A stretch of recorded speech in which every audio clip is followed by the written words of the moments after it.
When you said, I'm all in, were you really all in? Let me tell you what the cost of being all in is. Early mornings, late nights, being misunderstood, having very few friends, being your own cheerleader. Are you those things? People always talk about, man, I'm a hard worker. Everybody in this room is a hard worker. That's not going to separate you from anybody else. What are you working hard on? People always look for one thing for the other. Oh, you got to work smarter and not harder. No, you got to work smarter and you got to work harder.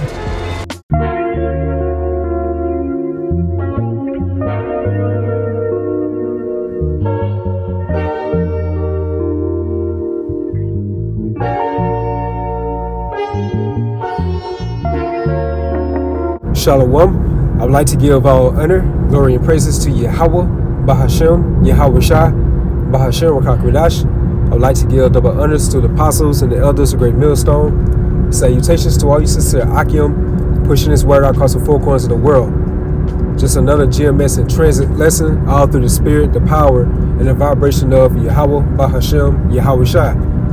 And this lesson in spirit just going into a quote I came across by Maya Angelou. And she stated, if you're going to live, leave a legacy. Make a mark on the world that can't be erased. So if you're going to live, leave a legacy. Make a mark on the world that can't be erased. And that legacy goes into like a gift by will. And from the Edelman Online, it goes into like a body of people sent on a mission. In Abaratazat, we are those first fruits of Yahweh Bahashem Yahweh Shai, referring to Yahweh Shai's day ones, the Alahayim, the true sons of God, that was sent on this special mission to do the will of Yahweh Bahashem Yahweh Shai. Because once you go to the word mission, it goes into a special assignment. And as it says in Ephesians 4:1, I therefore, the prisoner of the Lord, beseech you that you walk worthy of the vocation wherewith ye are called. So by walking worthy, it's synonymous to walking in the spirit. Having or showcasing qualities or abilities that merit recognition in a specified way. And that's by kissing the Son. Follow the Lamb whithersoever he goeth. So again, back in Ephesians 4:1, I therefore, the prisoner of the Lord, beseech you that you walk worthy of the vocation wherewith ye are called. And the word vocation in the Greek goes into klesis, which goes into a divine invitation to embrace salvation from the Most High. So this is our spiritual call of duty to be those ambassadors of Yahweh Shai and to do his will. Because Yahweh Shai's will on the earth, he said it wasn't of him, but it was more so of his Father. I came to do my Father Yahweh's will. So therefore the servant is no greater than the master. And again, Abaratazat, we are Yahweh Shai's day ones.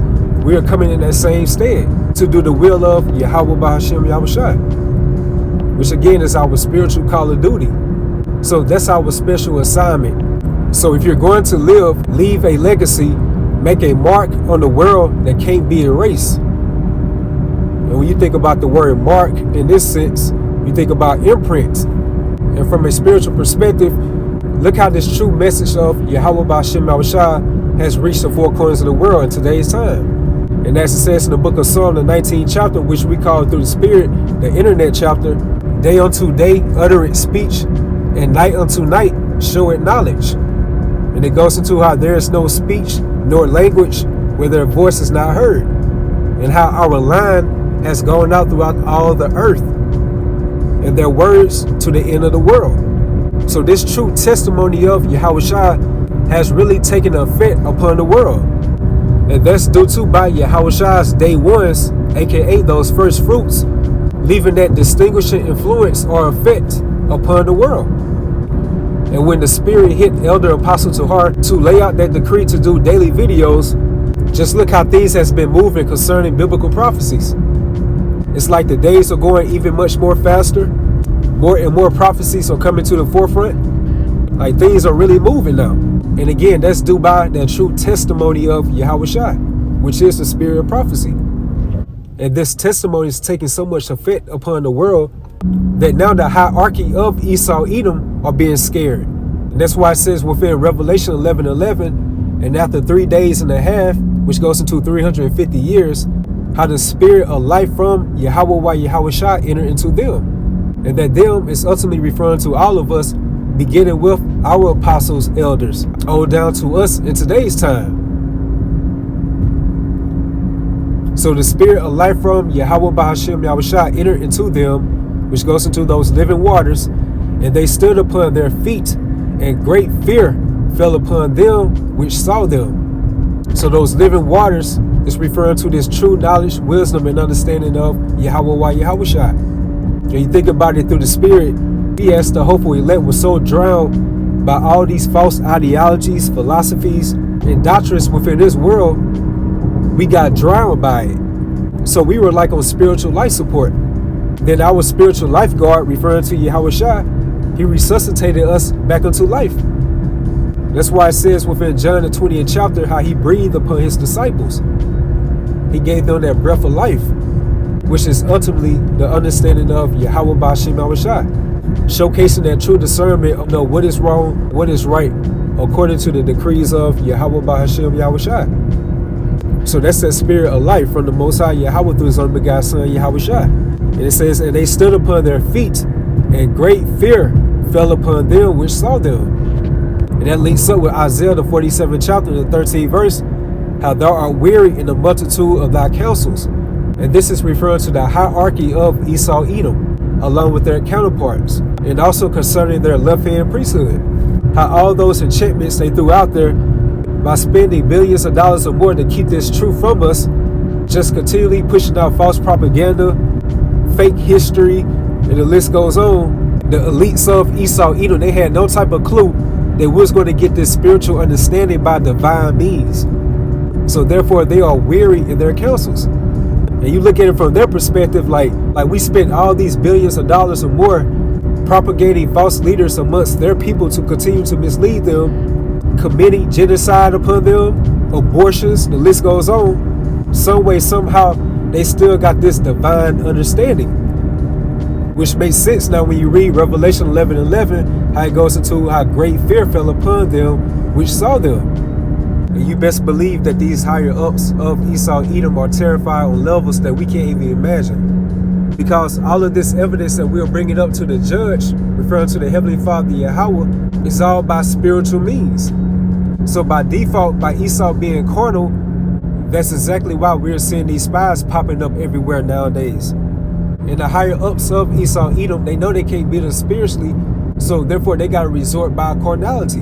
And that's why we're at the beginning of them trying to blame the gospel, which goes back to this true testimony of Yahushua. The first fruits of Yahushua are likened unto the most known unknowns. And wherever we are scattered to across the four corners of the world, throughout our different captivities, this is where our legacy begins. And we have a special assignment to rightly divide the word of truth. And this legacy will be remembered within the next kingdom to come, which is going to be an everlasting kingdom. And that takes me to Ecclesiasticus 39:1. But he that giveth his mind to the law of the Most High, and is occupied in the meditation thereof, will seek out the wisdom of all the ancient, and be occupied in prophecies. And that's really the key to Yahushua's heart, the spirit of prophecy, which is the testimony of Yahushua. We'll jump down to the point in verse 9. Many should commend his understanding, and so long as the world endure it, it should not be blotted out. And that goes into our good works or deeds that we did on this side will be recorded abaratazat within the kingdom of heaven. And the main part of this tribute is by this testimony, which leads me right here. It says, his memorial should not depart away. His name should live from generation to generation. So this legacy that we're starting right now within our various captivities is going to breed into us being living legends in the next kingdom to come. So his memorial should not depart away. So when you think about memorial, you think about remembrance, monument, and another word that's synonymous to memorial is testimonial, which is the evidence in support of a fact or assertion. It's proof, a declaration by a witness under oath. So therefore, the testimony of Yahushua is the only public declaration that can be able to spiritually bring down Esau Edom. Not us forming a coalition, trying to get weaponry, all things like that. No, it's the testimony of Yahushua. Then physically, when Yahushua along with the chariots return, they're going to bring down Esau from a physical manifestation. First, everything starts out spiritually, which goes into the testimony of Yahushua. And that's why it says within Revelation 12 and 11, and they, referring to those first fruits of Yahushua, aka the ones who are starting their legacy right now, overcame him, referring to the hierarchy of Esau Edom, by the blood of the Lamb and by the word of their testimony. So that's the point right there. This is that public evidence that's going to bring down Esau spiritually. And it goes into it, they love not their lives unto the death.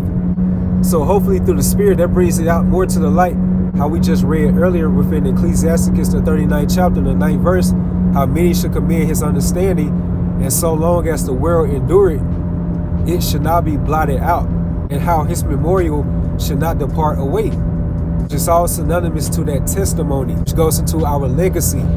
We are causing a distinguishing influence, effect, or imprint upon the world, which backs up again Maya Angelou's quote, if you're going to live, leave a legacy. Make a mark on the world that can't be erased. And according to Ecclesiasticus 41:13, a good life have but few days, but a good name endure forever. Which is the accolades for the hopeful elect that are building their legacy right now. And Aparatazat, that will be a part of our memorial that should not be blotted out in the next kingdom to come. So hopefully with that, you all is edified, you all stay strong, keep pushing forward. Shalom.